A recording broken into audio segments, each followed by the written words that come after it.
Good evening and welcome. It is 8 o'clock. We got Susan Lee on tonight, and she is with me right now, actually. Good evening, Susan. Good evening, Steve. How are you? I'm okay, thank you. How are you? Excellent, excellent. Been nice today because it's not rained, for goodness sake. First day in ages it's not rained here in sunny Manchester, so I don't know what it's like near you. It's been raining and blowy down here in the southwest. Well, we've had we've had Um, we've had yeah, sunshine, so yeah. so it makes a nice change. Yeah, we're going to talk about today about 10 ways to be the best version of yourself. Absolutely, because it's so important, isn't it? There's all sorts of little things that we can do that don't actually cost us any money, but it's just literally a change of outlook, a change of attitude, a change of how we work with things, I guess, in many ways. Right. Okay. So the 10 version, to me, I don't look at versions of myself. Basically, I just kind of like think to myself, well, this is me. I got to get on with it. So explain to me the 10 versions of to be yourself then. Well, it's 10 ways to be the best version of yourself. So it's 10 ways to maximize on you and what you are. And I think step one is about practicing positive self-talk.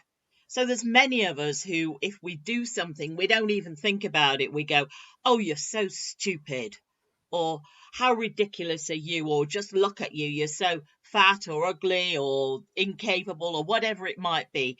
And I think sometimes practicing how we talk to ourselves and making sure that we're more gentle, kinder. I mean, many of us talk to ourselves more harshly than we ever would to anybody else. You'd never say to somebody else who perhaps slipped or tripped or said or did something wrong or made a mistake, you'd never say to them, you're so stupid or whatever. And yet we often direct that kind of frustration and anger at ourselves. And I think something where we are able to be a bit kinder, not as mean, a bit more gentle. That is a positive way to let ourselves off the hook. And again, appreciate that mistakes, errors, humanize us. Most people don't mind. If you see a if you see somebody on a stage even doing a presentation or a talk and they slipped up over the words or they made a mistake of some kind, you wouldn't walk out in disgust. You'd just smile and allow it to happen. So be like that with yourself. And I think that's an important first step. Practice positive self talk and get into the habit of noticing if you're harsh on yourself, noticing if you're cruel or mean, and allow yourself to just be a bit gentler. And that's a way of just allowing that better version of you to come through. Do you think sometimes that we kind of like are really harsh with ourselves, when things are not going the way it is, and do you think we kind of, make a mo out of a molehill? Say, we kind of like we don't really show ourselves. We show ourselves like in a negative way. We don't. We're not always positive. For sure. I think we're very quick to I think it's a way of protecting ourselves from being too vulnerable as well, because if we do something wrong, if we make a mistake, if we're not as competent as we would have liked to have been, we can sometimes throw that into the mix before somebody else is negative to us. We almost protect ourselves by saying, "Oh God, I'm so stupid," so that the other person wouldn't doesn't have to say that. Indeed, they may not have even thought that, but we can sometimes go, oh well, what can you expect, it's only me, type of approach. And I think sometimes we can do that because we don't want somebody else to go, gosh, look at you, aren't you hopeless. They probably wouldn't do that, but I think sometimes it's a defense mechanism to throw that into the equation. So I think sometimes backing up a little bit from that and not being so brutal with ourselves is important. And I think that links into the second point as well, because I think the second point is about making time for things that you know that you do well. So a lot of us are in situations where we're perhaps put on the hop. We're having to perhaps really perform to a high standard in a work situation or wherever it might be. And I think occasionally, if we're in one of those very stressful environments, it's sometimes a good idea to make sure that in the mix there are things that you know that you do well. And that might be as something as simple as cooking a meal, or Mm. driving the car, or having a round of golf, or whatever it might be, riding a bike, growing plants. Something that you know that you do well can allow you to feel more positive about yourself. And again, you remind yourself that actually, you know what? I am capable. I can do things. I can do Mm. things well. And that is an important thing to Mm. to give ourselves a, you can be a good version. You are a good version of yourself. So allow yourself that grace, if you like. Yeah. What happens, Susan, when you come from a background where all your life you had people like saying you're not good enough, you're a waste of time, waste of space, and everything, and you're trying to prove that you're a changed person, that you're going out there to kind of like make your life much better, but people still keep putting you down from the past. I think there's a few things in there. I think sometimes we have to let people go out of our lives. I think if or certainly recategorize themselves in our own mind. I've written an article recently about when a good friend treats you badly. And Yeah. it can be that we have a relationship, and that was based on a personal experience of mine, a fairly recent one.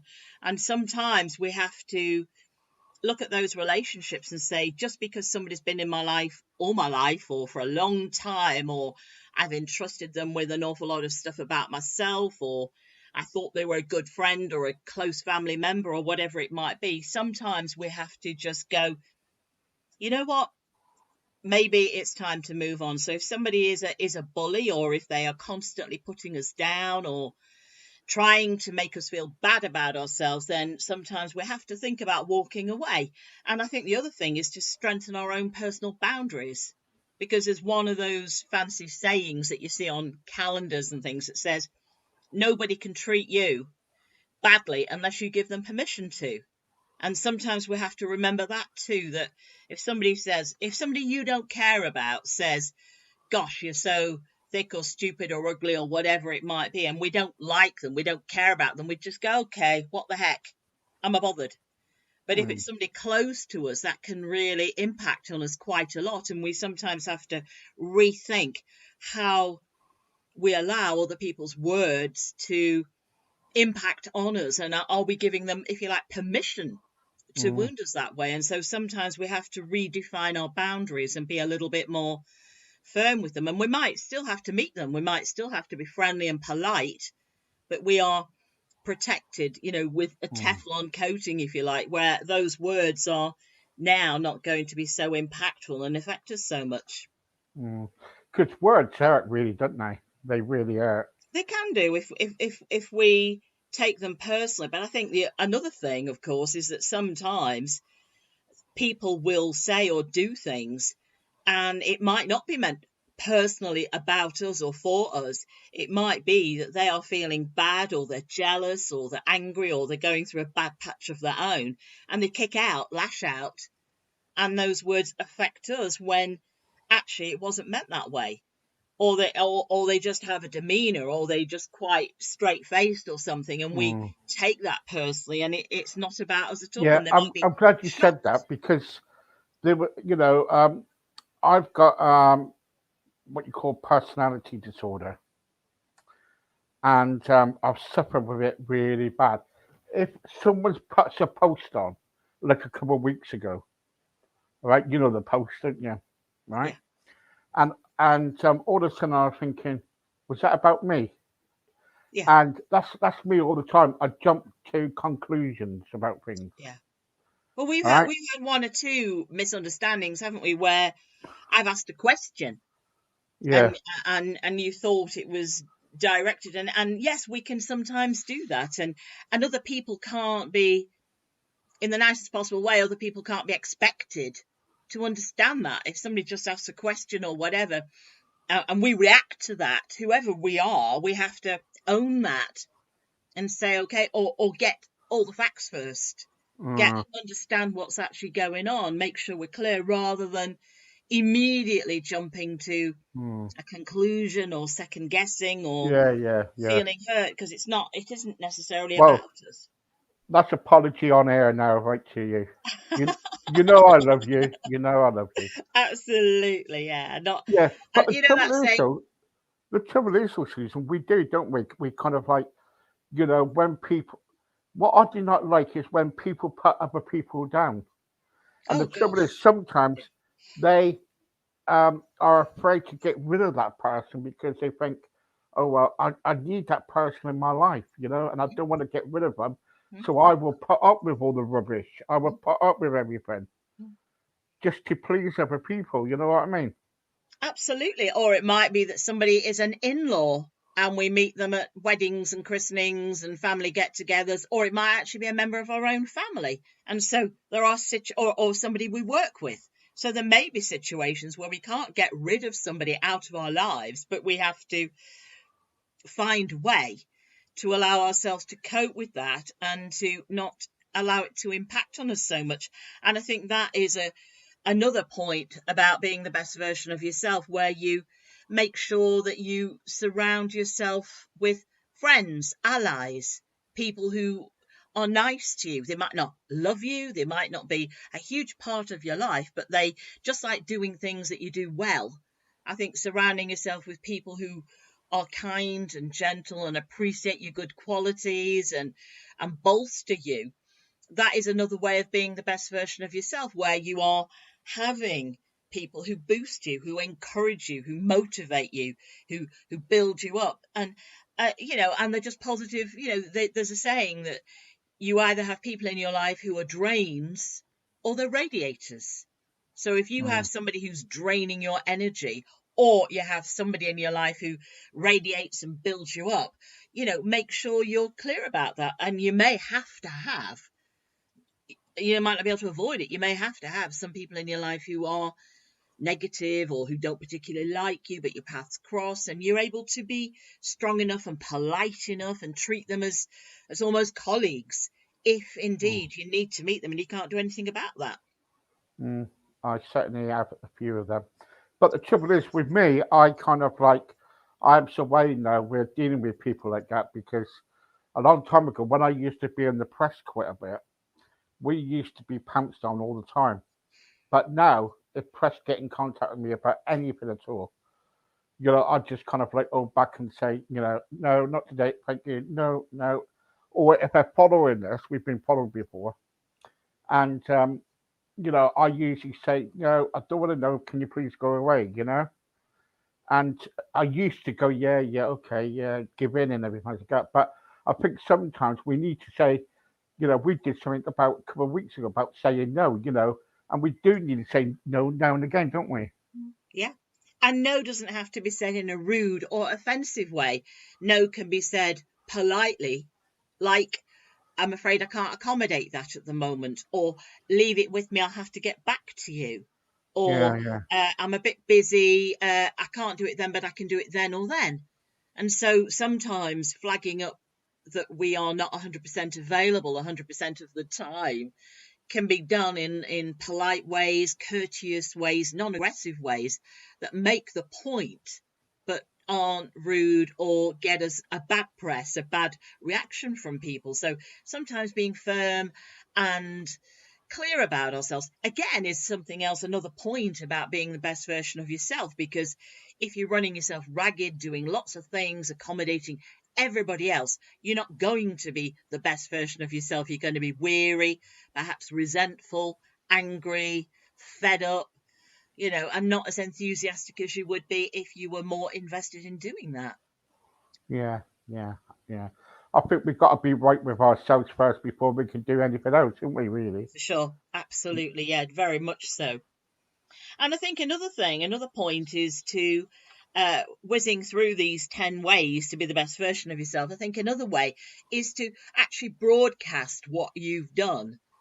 Broadcast what you're good at, broadcast your talents, broadcast your achievements, not in a big-headed or look at me kind of way, but just Mm. reminding people of what you've done, reminding people of the things that you do that they perhaps take for granted. And so, somebody who's perhaps at home all the time might just think running the house is nothing and it doesn't count for very much. But actually, hang on a minute. If you've cooked a meal, or you've cleaned the house, or you've filled the fridge with food, or you've done a load of ironing, hang on a minute. They're huge jobs, and you doing that is supporting everybody else who lives in that household to do what they need to do throughout the day smoothly. They may not notice it. So every now and again, it's not a bad idea to actually perhaps say, oh, by the way, I did the shopping, or did you like the meal that I cooked for you? Mm. Or I think us husbands too, or partners, sometimes we do take advantage out of our partners, our wives and everything, hmm? where we don't appreciate. My wife's looking at me now, laughing at me, but she's lovely. But the trouble is, it's true because sometimes we think that um, doing like cleaning or doing like cooking or anything else like that, it's a main, it's kind of like ordinary thing and all that lot. But it takes a lot of preparation. It takes a lot of thought, and you know, I'm Absolutely. getting like And scenes in ring I now. think we can forget that we've done it ourselves. We can just take for granted what we do. But I Mm, think sometimes, I remember years ago when I was worked for a corporate organization, and they got specialists in to write our CVs, or our job descriptions. And I read mine and I was like, good grief, is that mine? Do I do all those things? Because even working in your day job, you might not realize the skills that you have, the things that you do automatically without thinking. And I think the same thing applies with right across the board. Working from home, running a household, realizing, oh, hang on a minute, we need to sort out the gas meter reading, or we need to get the guy in to do a service, or we need to get the car. All these things that take time and organization that perhaps we think about that other people don't think about. Getting the kids stuff ready for school the night before so it's ready in mm, the morning and it's a smoother operation.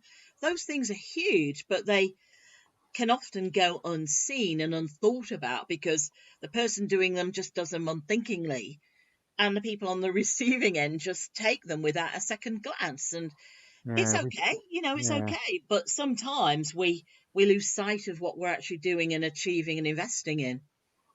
yeah. We don't, I don't think we appreciate, you know, we don't Absolutely. appreciate people, do we? Yeah. And I think another thing is about looking after yourself by taking regular breaks. I mean, we're not going to be the best version of ourselves if we're weary and exhausted and not sleeping properly and not eating properly. So, if we want to be the best version of ourselves, we have to attend to our needs and our wants and our care. And that includes sleeping properly, um, taking time for fun and exercise, taking care of ourselves, nurturing our relationships, making sure we have good things in our life that give us good feedback, being healthy. I mean, that is an absolute imperative if we want to be the best version of ourselves. And a lot of people will work a full day and then they'll race around in the evenings catching up on chores and maybe a bit of TV, and then maybe eat late at night and eat the wrong things, and then just crash into bed and wonder why they wake up in the morning and they're still exhausted, the mind's racing.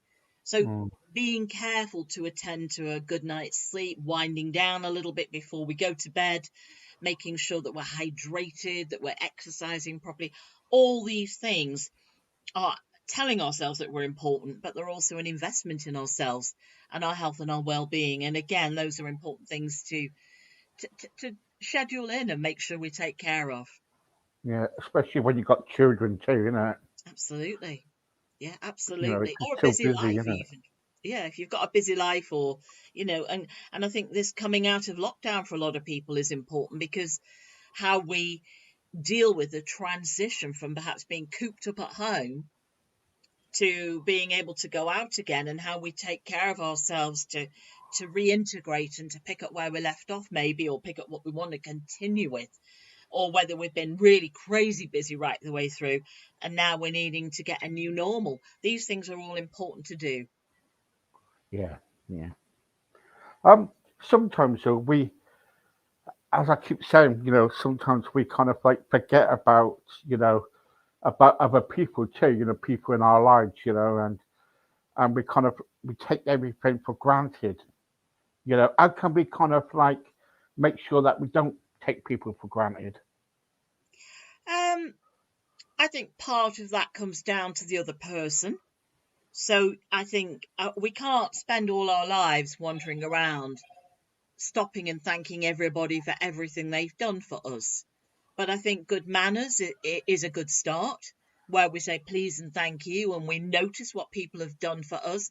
That is an enormous investment in our relationships. And sometimes being empathic, sometimes taking care to think, actually, hang on a minute. I know I've asked this person for a favour, but what has it cost them? So sometimes stopping and thinking about that. Me saying to somebody, can you post this letter for me? Might throw it's a simple request, but it might mean that they're 10 minutes late for the next thing they need to do, or it might mean they have to go out of the way or whatever. So sometimes just thinking about what does this favor or taking care of me or thinking about me, what is the cost of the other person in terms of effort, time, energy, all sorts of different things. And sometimes we have to sort of respect the relationships that we have and maybe find out. And also, the onus is on us sometimes to say, actually, this is what I am doing and this is what I have done, and let the other person value that too. So there's several things in there about thinking about the other person, but actually allowing them, enabling them to look after us, and maybe sometimes ask for what we need, ask for what help we want if we need it indeed. Good advice, really good advice, good advice. Um, there's also just one thing before we go. When you kind of like about different versions, also, do you think about if we got to be the best version? Do you think we got to change with that? I think sometimes we have, I mean, there's 10 ways to be the best version of yourself. I actually did initially as a training course. This was put together as a training course to allow people to think about the things about themselves that they might like to improve on or Oh, benefit with. But I think change is something that we are all capable of if we're motivated enough. So I think if we want to be better, we want to move things, we want to change and improve, then we need to own that. And again, another of those sayings, if you keep on doing what you're doing, you're going to keep on getting what you're getting. mm, And the truth is, if we don't want to keep getting what we're always getting, we want to stop banging our head against the wall and wondering why we're getting bruised and not moving anywhere. Sometimes we have to stop and say, hang on a minute. I'm not happy with this. I'm not happy with the job that I've got, or the way that I look, or some aspect of my qualifications, or the way I'm living my life, or my relationships. If I'm not happy with something about myself, I need to map out how I change that. And nobody expects anybody to make a whole load of changes overnight. Perhaps map out the little steps. If I want to run a marathon, for example, then I'm not just going to set off tomorrow morning and do 26 miles. I might say to myself, okay, hang on a minute. I need to get myself fit first. I need mm, to perhaps look at my diet. I need to look at my hydration. I need to start walking a bit before I think about running. I need to perhaps get some kit or get myself a trainer, or I need to read up about the best way to move this forward for me. mm, So setting little steps to change. We may not end up running the marathon, but certainly along the way we've improved and we feel better about ourselves. And it's assessing ourselves. What am I happy with? What am I not happy with? What do I want to change? How do I see myself getting there?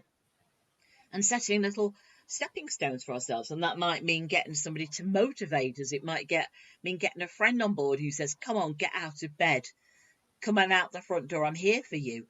or whatever it might be, planning and sorting ourselves out and firing ourselves up enough with enough enthusiasm to get us to where we want to go.